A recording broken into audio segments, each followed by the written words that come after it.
Welcome back to Two Old Farts in a Cart. We're talking today about the transfer portal and NIL and high school and college loyalty to your team. We're seeing a lot right now in high school football. This is not something new going on, because I can remember back in the days at Spartanburg High School a long time ago when one of the quarterbacks was Bill Bradshaw, and he did not have a receiver to throw to, and all of a sudden one appears on his door that an All-American receiver from, I think, Louisiana, his father gets a job at Spartan Foods, and he moves to Spartanburg, gave him something to play. We saw Alan Sitterly have his quarterback come with him, Chip Ferguson. Right, yeah. So we've seen stuff like this, maybe one player come in to do that. But Barry, we're looking now at high schools where whole teams are being recruited. And I'm saying it that way, that somehow the best players at high schools in the area of some of these private and charter schools are being invited. And I'm not going to accuse who's inviting or what they're being invited or what's been dangled in front of them. But somehow the best players are being informed of a meeting, what to do to come to a better situation.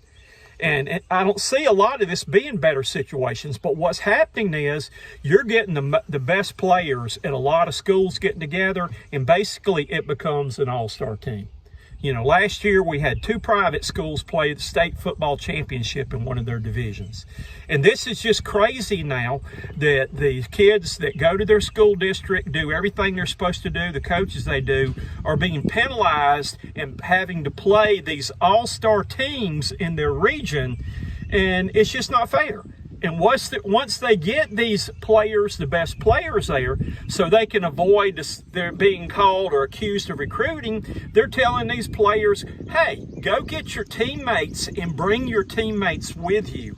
And that's what's happening right now in high school football, high school sports in general, because it's happening in volleyball, softball, everything, basketball. But it's not fair. High school athletics is basically turning into a professional sport, and it's not fair to the kids that go to the public schools and do the right things. Hey, you're right there, Coach. You know, usually at one time it used to be, you'd look at the schools in lower part of the state, so-called private schools and all that. We're doing a lot of things like this, but now it is filtrated up to the upper state. And in regards, you know, we talked earlier in regards to the residency of requirements, I'm not sure if that's even part of the deal now.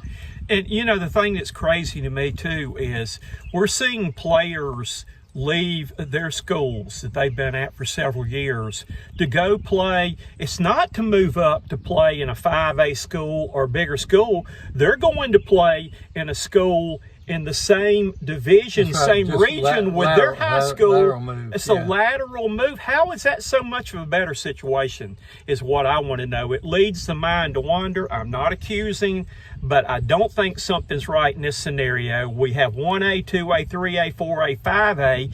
The private schools like the Spartanburg Christian Academy, they have SCISA to play in. Why don't we have a charter classification for all the charter schools to play in the same division? Because we had two charter schools last year, or college prep, or whatever they want to be called, whatever their fancy name is going to be called, play for the state title there.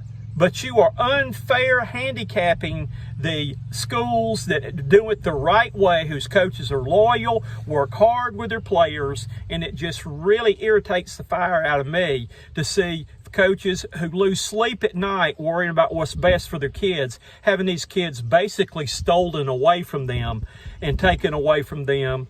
And it's not just the coaches. I blame the players for buying into that. I blame the parents are buying into it there, but there is no such thing as loyalty to be found in college or high school sports anymore. Well, you're right there, Coach, but just like on the collegiate level, who is there, as well as the high school league or legislature, who is there to legislate this type of activity going on?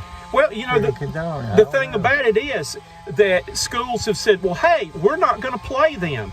But they got legislation passed last year to where if you forfeit a game to one of these schools or refuse to play them, your school gets fined $10,000. Who can afford that? But instead, you have to send your team out there to be the sacrificial lamb for an all-star team. That's not what high school sports is all about. I'm sorry. I'm just like everybody else. I've got opinion. I've got my own station, Cox Sports Broadcasting, to voice my opinion. I'm sure you got yours too. Coach Toney? Hey, well, what are we going to do about it? Coach, like I've always said there, after it's been said and done, there's usually more said than done. I'd love to see some of these parents get together and bring a lawsuit against the high school league and level up the playing field, that these schools should not be playing public schools because of the advantage they've got over bringing players in. But you know, there, Coach, up until this NIL and transfer portal and stuff, you still had things going. You did. But now it's more. It wasn't whole teams being brought in. You got more exposure now than you did some 8-10 years ago. You're watching two all farts in a cart. Right. We're moving on. We're both on the green and one off the tee here on this par 3. Let's go see what happens. Let's make